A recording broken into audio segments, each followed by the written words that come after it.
الحمد للہ رب العالمین والعاقبۃ للمتقین والصلاة والسلام علی خیر خلقہ محمد وآلہ وصحبہ اجمعین۔ محمد بن عبداللہ الغر المیامین وآلہ وصحبہ الطیبین الطاہرین، وبعد۔ سامعین کرام، گزشتہ دروس کے اندر میں نے عقیدے سے متعلق کچھ مفید باتیں عرض کی تھیں۔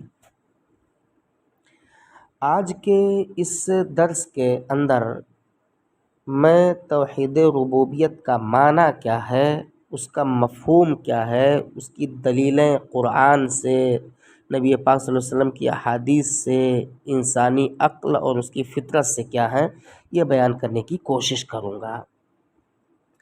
آپ لوگوں سے التماس ہے کہ آپ لوگ موقع کو غنیمت سمجھیں اور مجھ سے جڑ کر کے بیٹھیں۔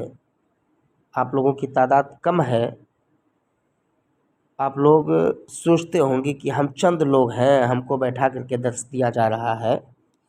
اس کے تعلق سے آپ پریشان نہ ہوں، یہ آپ کے سوچنے کی چیز نہیں ہے۔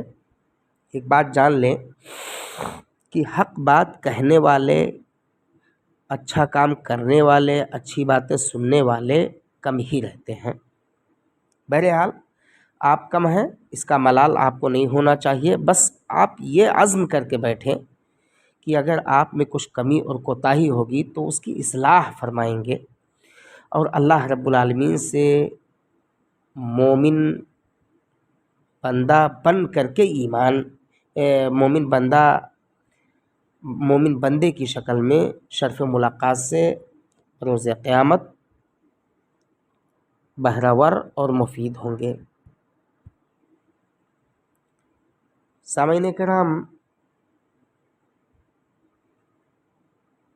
آج کا یہ درس ہے توحید ربوبیت کا معنی کیا ہے، اس کا مفہوم کیا ہے، اس کی دلیلیں قرآن سے، سنت سے، انسانی عقل و فطرت سے کیا ہیں، سب بیان کروں گا انشاءاللہ۔ بڑی مختصر انداز میں بیان کروں گا۔ آپ لوگ بیٹھیں، بس 10 سے 15 منٹ کے اندر انشاءاللہ میں درس کو ختم کروں گا۔ سب سے پہلے آپ کو لغت کے اندر ربوبیت کس کو کہتے ہیں یہ جاننے کی ضرورت ہے۔ لغت کے اندر ربوبیت کا معاملہ یہ ہے کہ یہ مصدر ہے، اور جس فعل سے مصدر ہے وہ فعل ربابہ ہے، اور اسی سے اللہ رب العالمین کا پیارا نام الرب ہے۔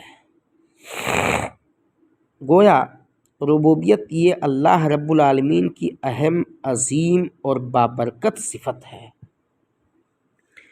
اللہ رب العالمین کا نام اور ربوبیت اسی ربابہ سے ہے۔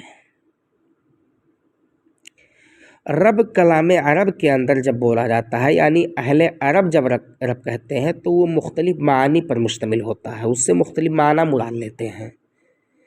مالک کے معنی میں رب کو استعمال کرتے ہیں، جیسے آپ اپنے گھر کے مالک ہیں، فلاں اپنے گھر کے مالک ہیں، کوئی کسی مدرسے کا مالک ہوتا ہے، کوئی کسی سوسائٹی کا مالک ہوتا ہے وغیرہ، تو یہ مالک کے معنی میں مراد لیتے ہیں۔ دوسرا معنی ہوتا ہے السید المطاع، ایسا سردار جس کی اطاعت کی جائے، جس کی بات کو مانا جائے، تسلیم کیا جائے۔ ایک اور معنی المصلح، یعنی اصلاح کرنے والا۔ ان معانی پر مشتمل ہوتے ہیں اہل عرب جب رب بولتے ہیں تو ان کا رب بولنا۔ لیکن اصطلاح کے اندر رب کس کو کہتے ہیں؟ اصطلاح کے اندر کہتے ہیں افراد اللہ تعالی بافعالہ، اللہ رب العالمین کو اس کے تمام کاموں میں منفرد جاننا۔ اسی سے خلق ہے، رزق ہے، سیادہ ہے، انعام ہے، ملک ہے، تصویر ہے، یا اس ملک ہے، تصویر ہے، عطا ہے، منع ہے، نفع و ضرر ہے وغیرہ. یعنی اللہ رب العالمین کو رب ماننا کیسے؟ الخلق، کہ تمام چیزوں کو پیدا کرنے والا اللہ رب العالمین ہی ہے. تمام چیزوں کو روزی دینے والا بھی اللہ رب العالمین ہی ہے.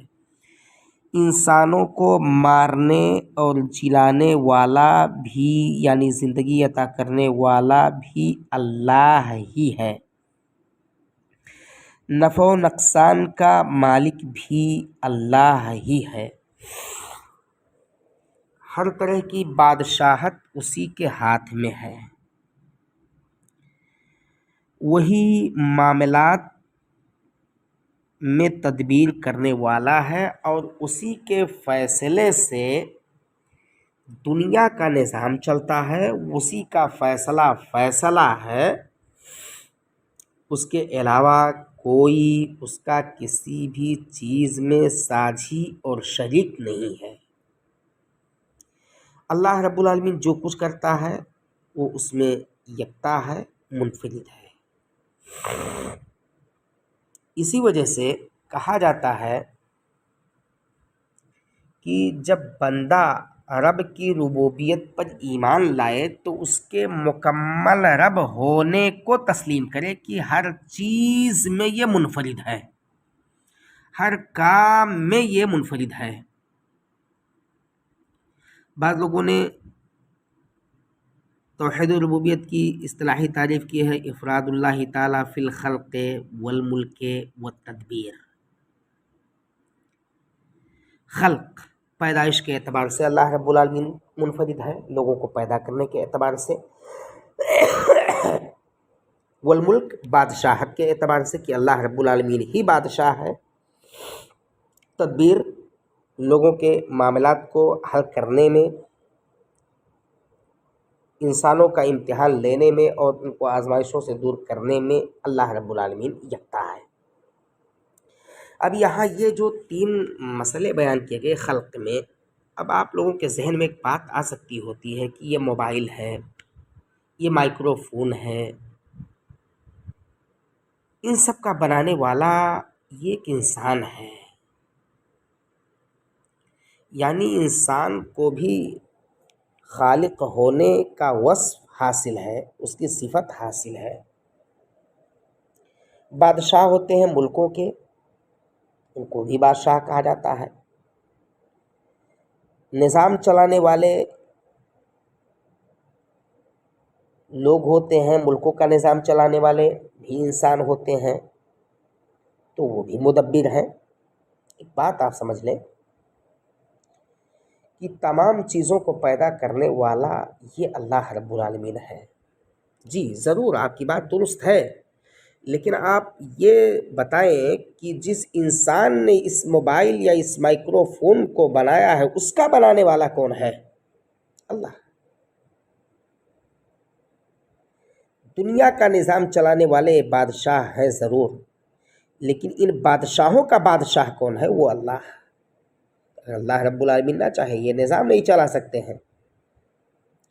یہ اپنے ملکوں کی تدبیر، اپنے ملکوں کے مسائل حل کرنے والے ہیں. لیکن کیا جب تک اللہ رب العالمین نہ چاہے کوئی بندہ اپنے ملکوں کے، اپنے گھر کے، اپنے ذات کے، اپنی برادری کے، اپنے پاس پڑوس کے، اپنے بیا کے، اپنے ماحول کے مسائل کو حل کر سکتا ہے؟ ہرگز نہیں. تو یہاں سمجھنا چاہیے کہ ہر چیز کا خالق اللہ رب العالمین ہے، ہر چیز کا فیصلہ کرنے والا وہی اللہ رب العالمین ہے. ایک انسان پیدا کرتا ہے، جی ضرور. کیا جان پہنا سکتا ہے؟ ہرگز نہیں. مارنے کے بعد زندگی عطا کر سکتا ہے؟ ہرگز نہیں. لیکن وہ اللہ رب العالمین مارتا بھی ہے اور زندگی بھی عطا کرتا ہے، بیمار کر دیتا ہے، ایسی بیماریاں عطا کر دیتا ہے، لوگ نراش ہو جاتے ہیں اور ڈاکٹر جواب دے دیتے ہیں نہیں بچے گا آدمی، لیکن پھر اللہ رب العالمین اس کے اندر توانائی عطا کرتا ہے اور انسان بچ بھی جاتا ہے. تو سمجھنا چاہیے کہ ہر چیز کا رب یہ اللہ رب العالمین ہے. قرآن و سنت کو اگر دیکھتے ہیں تو اس میں بڑی ساری دلیلیں موجود ہیں. الحمدللہ رب العالمین، رب سورۃ الفاتحہ کے اندر سب سے پہلی آیت رب کا تذکرہ ہے. خلق کا تذکرہ اگر دیکھیں گے، خلق اللہ السماوات بغیر عمد ترونها والقى في الارض رواسي ان تميد بكم وبث فيها من كل دابة وانزلنا من السماء ماء فانبتنا فيها من كل زوج كريم هذا خلق الله فاروني ماذا خلق الذين من دونه بل الظالمون في ضلال مبين. دوسری جگہ اللہ رب العالمین ام خلقوا من غیر شیء ام هم الخالقون، یعنی اللہ رب العالمین کے خلق کا تذکرہ، اللہ رب العالمین کے رب ہونے کا تذکرہ قرآن کریم میں بہت سارے مقامات پر آیا ہوا ہے، اور اس سے پتہ چلتا ہے کہ حقیقی خالق وہی اللہ رب العالمین ہے. سنت سے اگر دلیلیں تلاشنا چاہیں تو سنت کے اندر بھی بڑی ساری دلیلیں پڑی ہوئی ہیں. سید اللہ تبارک و تعالی عبداللہ ابن شخیر رضی اللہ تعالیٰ عنہ سے مرفوعاً جو مروی ہے، اور ایسے ہی امام ترمذی رحمۃ اللہ علیہ وغیرہ نے نبی پاک صلی اللہ علیہ وسلم کی وصیت جو آپ نے عبداللہ ابن عباس رضی اللہ تعالیٰ عنہما سے کی تھی، اس میں ہے کہ وَعْلَمْ أَنَّ الْأُمَّةَ لَوْ اجْتَمَعَتْ عَلَىٰ أَن يَنفَعُوكَ بِشَيْءٍ لَمْ يَنفَعُوكَ إِلَّا بِشَيْءٍ قَدْ كَتَبَهُ اللَّهُ لَكَ وَإِنِ اجْتَمَعُوا عَلَىٰ أَن يَضُرُّوكَ بِشَيْءٍ لَمْ يَضُرُّوكَ إِلَّا بِشَيْءٍ قَدْ كَتَبَهُ اللَّهُ عَلَيْكَ رُفِعَتِ الْأَقْلَامُ وَجَفَّتِ الصُّحُفُ. یعنی اس روایت کے اندر موجود ہے کہ نبی پاک صلی اللہ علیہ وسلم نے عبداللہ ابن عباس رضی اللہ تعالیٰ عنہ کو وصیت کی اور کہا کہ آپ جان لو کہ پوری جماعت مل کر کے، پوری امت مل کر کے اگر آپ کو نفع پہنچانا چاہے، کسی چیز کو عطا کرنا چاہے، لم ينفعوک الا بشیء قد کتبہ اللہ لک، آپ کو ہرگز فائدہ نہیں پہنچا سکتے ہیں مگر اتنی ہی جتنی اللہ رب العالمین نے آپ کے لیے بہت پہلے تقدیر میں مقدر کر دی ہے. اور ایسے ہی تمام لوگ مل کر کے آپ کو نقصان پہنچانا چاہیں تو نقصان نہیں پہنچا سکتے ہیں مگر اتنا ہی جتنا اللہ رب العالمین نے بہت پہلے آپ کے لیے لکھ دیا ہے. رفعت الاقلام، اور پھر قلم کو اٹھا لیا گیا، اور وجفت الصحف، صحیفے خشک ہو گئی. اس سے پتہ چل رہا ہے کہ اگر پوری کائنات کے لوگ مل کر کے کسی کو فائدہ دینا چاہے تو نہیں دے سکتے ہیں، نقصان پہنچانا چاہے نہیں نقصان پہنچا سکتے. اگر فائدہ پہنچا رہے ہیں تو اتنا ہی وہ فائدہ پہنچا پائیں گے جتنا اللہ رب العالمین نے بہت پہلے لوگوں کی مقدر میں مقدور کر دیا ہے. نقصان پہنچانا چاہیں گے اتنا ہی نقصان پہنچا پائیں گے جتنا مقدر میں مقدور کر دیا ہے باری تعالیٰ نے. عقل کے اعتبار سے اگر ہم دیکھتے ہیں، انسانی عقول ہیں، اور عقل کے اعتبار سے اگر ہم دیکھنا چاہیں کہ اللہ رب العالمین ہی تمام چیزوں کا خالق ہے، مالک ہے، رازق ہے، تو اسے بھی ہم اور آپ بغور سمجھ سکتے ہیں. جیسے عقلی اعتبار سے آپ غور کریں، اللہ رب العالمین کی قدرت، اللہ رب العالمین نے بہت ساری چیزوں کو بنایا ہے، پیدا کیا ہے. اللہ رب العالمین نے جگہ دیا ہے، ظاہر سی بات ہے اللہ رب العالمین کے علاوہ کوئی اور ایسا نہیں کر سکتا ہے. اگر ہم اور آپ صدق دل سے، سچے دل سے سوچیں، کیونکہ اللہ رب العالمین ہی ہر چیزوں پر قدرت رکھتا ہے، اور ہم اللہ رب العالمین کی آیات پر جب غور کرتے ہیں تو یہ نتیجہ ہمارے سامنے نکل کر کے آتا ہے عقلی اعتبار سے بھی کہ واقعی وہی اللہ رب العالمین ہی خالق ہے، وہی کل ہے، اور وہی ہمارے مسائل کو حل کرنے والا ہے، ہمیں پریشانیوں میں بھی گھیرنے والا، آزمائشوں میں مبتلا کرنے والا وہی اللہ رب العالمین ہے، اور ہر چیز پر اسی کو کنٹرول حاصل ہے، ہر چیز اسی کے کنٹرول میں ہے۔ اگر اس کی دیگر آیاتوں پر غور کریں، نشانیوں پر غور کریں، تو دو سب سے اشہر یعنی مشہور اور معروف طریقے ہمارے اور آپ کے سامنے نکل کر کے آتے ہیں۔ پہلا طریقہ یہ ہے کہ النظر فی آیات اللہ فی خلق النفس البشریہ وہو ما یعرف بدلالۃ الانفس۔ کیا مطلب؟ کہ انسانی روح کی تخلیق، انسانی روحوں کو اللہ رب العالمین نے پیدا کیا ہے، اور انسانی روحوں میں بھی اللہ رب العالمین کی نشانیاں غور کرنے سے ہمارے اور آپ کے سامنے ظاہر و باہر ہیں، جو دلیل ہے کہ اللہ رب العالمین اپنے رب ہونے میں یکتا ہے اور کوئی اس کا ساجی و شریک نہیں ہے۔ اللہ رب العالمین نے فرمایا وَفِي أَنفُسِكُمْ أَفَلَا تُبْصِرُونَ، وَقَالَ تَعَالَىٰ فِي موضع آخر وَنَفْسٍ وَمَا سَوَّاهَا۔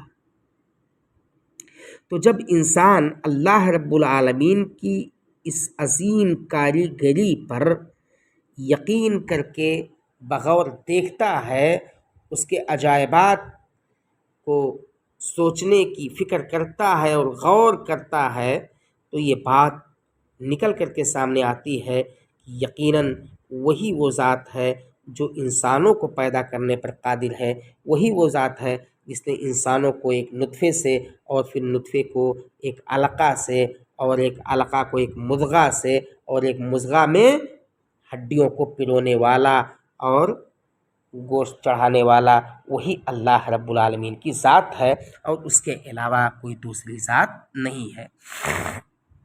گویا یہ بات واضح ہو جاتی ہے انسانی تخلیق پر غور کرنے سے کہ اللہ رب العالمین ہی ہے کہ انسان کو منی سے پیدا کرتا ہے، اور پھر اس منی کو لوتھڑے میں تبدیل کر دیتا ہے، لوتھڑے کو گوشت بنا دیتا ہے، اور گوشت پر ہڈی چڑھاتا ہے، اور ہڈیوں پر بھی پھر گوشت چڑھاتا ہے۔ یہ اللہ رب العالمین کی کاریگری ہو سکتی ہے، کوئی انسان ایسا نہیں کر سکتا ہے۔ دوسرا طریقہ یہ ہے کہ رب کی کائنات کی تخلیق پر غور کریں کہ اللہ رب العالمین نے اس کائنات کو بنایا، اس دنیا کو بنایا، ساتوں زمین اور ساتوں آسمان کو بنایا، اس پر بھی ہمیں اور آپ کو غور کرنا چاہیے۔ اور ایسے ہی ان آسمان کے اندر اللہ رب العالمین نے ستاروں کو بنایا، شمس و قمر بنائے۔ ایسے ہی اللہ رب العالمین نے بہت سارے پہاڑ کو بنایا، درختوں کو، ندیوں کو، نہروں کو، دن اور رات کو۔ یہ اللہ رب العالمین ہی کر سکتا ہے، اور اس کے علاوہ کسی اور ذات کا یہ معاملہ نہیں ہو سکتا ہے۔ تو ان ساری چیزوں پر غور کرنے سے جو بات واضح طور پر ہمارے اور آپ کے سامنے ظاہر ہوتی ہے وہ یہ کہ اللہ رب العالمین ہی کی ذات ہے جو تمام چیزوں کو پیدا کرنے والا اور بنانے والا ہے۔ اور اس کے تعلق سے بڑی ساری باتیں موجود ہیں، میں ان باتوں سے صرف نظر کرتے ہوئے آپ تمام سے یہ التماس کرتا ہوں کہ ہم اور آپ اللہ رب العالمین کی ربوبیت پر مکمل انداز میں ایمان لائیں۔ اگر کہیں کسی ساتھی، کسی بھائی کے یہاں کوئی شبہ ہو، کوئی اعتراض ہو، جو میرے درس کو نہ سمجھ سکا ہو، تو بعد میں بھی مجھ سے سوال کریں، انشاءاللہ میں اس کو تشفی بخش جواب دوں گا، جواب دینے کی کوشش کروں گا۔